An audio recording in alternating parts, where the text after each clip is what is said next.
the plague that threatened to destroy Israel. In Numbers 25, we find a priest who single-handedly stopped a plague that had already claimed 24,000 lives. His method, an act of violence that God not only approved, but rewarded with an eternal covenant. This startling account challenges our understanding of divine justice and the role of religious leaders. The scene unfolds in the Israelite camp where a grave transgression was taking place. The people of Israel, chosen by God, had begun to engage in sexual relations with Moabite women and worship their idols. This blatant act of unfaithfulness kindled God's anger against his people. How could they turn away from the one who had delivered them from Egypt? As a result of their sin, a devastating plague broke out among the Israelites. The situation was dire. 24,000 people had already perished, and the entire nation stood on the brink of destruction. Who would step forward to save Israel from God's wrath? The answer would come from an unexpected source, challenging our perceptions of priestly conduct and divine approval. Phineas, the priest who defied expectations. In this moment of crisis, an unlikely hero emerged from the priestly ranks. Phineas, grandson of Aaron, the first high priest of Israel. Phineas came from a prominent lineage, being the son of Eleazar, who was Aaron's son. But what set him apart wasn't his family tree, it was his fiery zeal for God's honor. When we think of priests, we often picture gentle, calm individuals who rarely raise their voices, let alone take violent action. Phineas, however, was about to shatter this perception. His actions would challenge our understanding of priestly conduct and divine justice. As the plague ravaged the Israelite camp, Phineas witnessed a shocking scene. An Israelite man named Zimri, a leader from the tribe of Simeon, brazenly brought a Midianite woman named Cosbi into the camp. This wasn't just any Midianite woman, she was the daughter of a clan leader. Zimri's actions were a direct affront to God's commands and the covenant relationship between God and Israel. What made this act even more egregious was its timing and location. Zimri brought Cosbi into his tent in full view of Moses and the entire congregation. The Israelites were weeping at the entrance of the tabernacle, mourning the devastation of the plague. Yet here was Zimri, flaunting his disobedience in the face of their suffering. Phineas saw this blatant act of defiance, and something inside him snapped. He was filled with a righteous anger that demanded immediate action. Without hesitation, Phineas grabbed a spear. He followed Zimri and Cosbi into the tent, driven by an intense desire to defend God's honor and put an end to Israel's sin. What happened next was shocking and violent. Phineas thrust his spear through both Zimri and Cosbi, killing them instantly. This act of sudden, brutal violence might seem out of place for a priest, but it had an immediate and profound effect.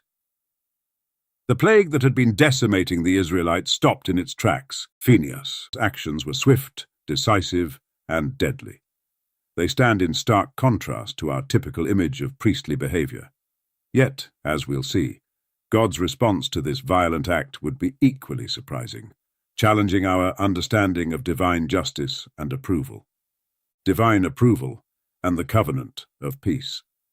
As Phineas's spear pierced through Zimri and Cosbi, something extraordinary happened. The plague that had been ravaging the Israelites suddenly ceased. This violent act, committed by a priest, had an immediate and profound effect on the fate of the entire nation. But how would God respond to such an unprecedented action? God not only approved of Phinehas's zealous deed, but rewarded it.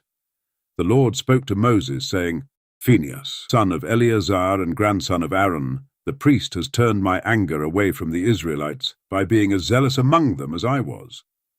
So I stopped destroying all Israel as I had intended to do in my zealous anger." God's approval of Phinehas's action was unexpected.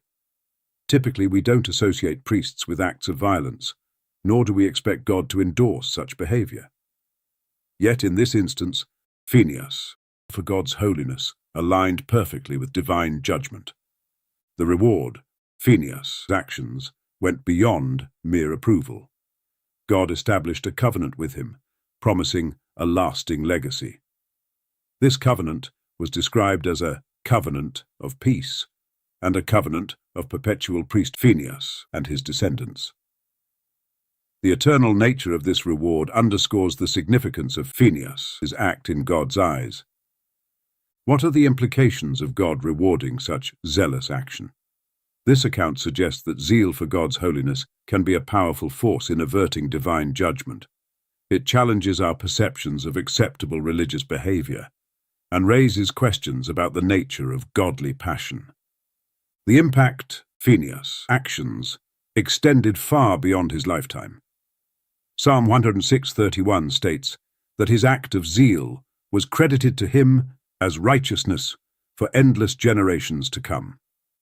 This long-lasting legacy emphasizes the profound effect one person's actions can have when aligned with God's will. The story of Phineas presents a complex picture of divine justice and human responsibility. It invites us to consider the depth of our own commitment to God's holiness and the lengths we might go to uphold it. While we may not be called to such drastic measures today, the account of Phineas challenges us to examine our own zeal for God's honor in our daily lives. In the Bible, zeal for God is often associated with passionate dedication and unwavering commitment to divine principles. Phineas' actions, while extreme by modern standards, exemplify this intense devotion to God's laws and holiness. His zeal was not just an emotional response, but a deliberate act to uphold God's commands and protect the integrity of Israel's covenant relationship with the Almighty. Interestingly, Phineas' act of zeal is not isolated in biblical narrative.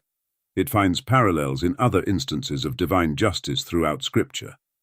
One notable example is Jesus cleansing the temple, as described in John 2:17. The Gospel writer notes, "His disciples remembered that it is written, 'Zeal for your house will consume me.'" This connection suggests that zeal for God's holiness can manifest in actions that may seem radical or even violent to maintain the sanctity of God's people and places. The role of religious leaders, as exemplified by Phineas, extends beyond mere ceremonial duties. They are called to be guardians of God's laws, often requiring decisive action against sin. Phineas' intervention was seen as turning God's anger away from the Israelites, highlighting the critical role religious leaders play in mediating between God and the people. How does this ancient account of zeal and divine approval align with contemporary views of faith and devotion? The story of Phineas presents a stark contrast to modern emphasis on tolerance and non-violence in religious practice. It forces us to grapple with the idea that devotion to God might sometimes demand drastic measures to maintain holiness within a community. The legacy of Phineas serves as a powerful reminder of the seriousness with which God views sin and apostasy. It underscores the concept that faith and obedience to God require unwavering commitment, sometimes involving severe actions to preserve the sanctity of God's people. This challenges our comfortable notions of faith, prompting us to examine the depth of our own devotion. Moreover, Phineas' actions are described as making atonement for the people of Israel. This suggests that zeal for God can lead to actions that bring about reconciliation and restoration within a community. It highlights the potential for individual acts of faith to have far-reaching consequences for an entire group of people. Lessons from an unlikely hero. The story of Phineas challenges us to examine our own faith and dedication. What can we learn from this zealous priest's actions? First, we see that God takes sin seriously. The plague that struck Israel demonstrates the severe consequences of disobedience. Yet, we also witness God's mercy. Through Phineas' intervention, the plague was stopped, sparing countless lives. This balance of justice and mercy is a recurring theme in God's character. Phineas' unwavering commitment to God's holiness raises questions about our own devotion. How far are we willing to go to uphold God's standards? While we may not be called to such extreme measures today, the principle of zeal for God remains relevant. Are we passive in our faith, or do we actively seek to honor God in our lives? Ultimately, Phineas points us to our true priest, Jesus Christ. His passion for God's holiness shines through his life. The spear meant for us, because we sin every day, was thrust upon Christ on the cross. The blood of the Son satisfied his anger and brought righteousness upon all who believe.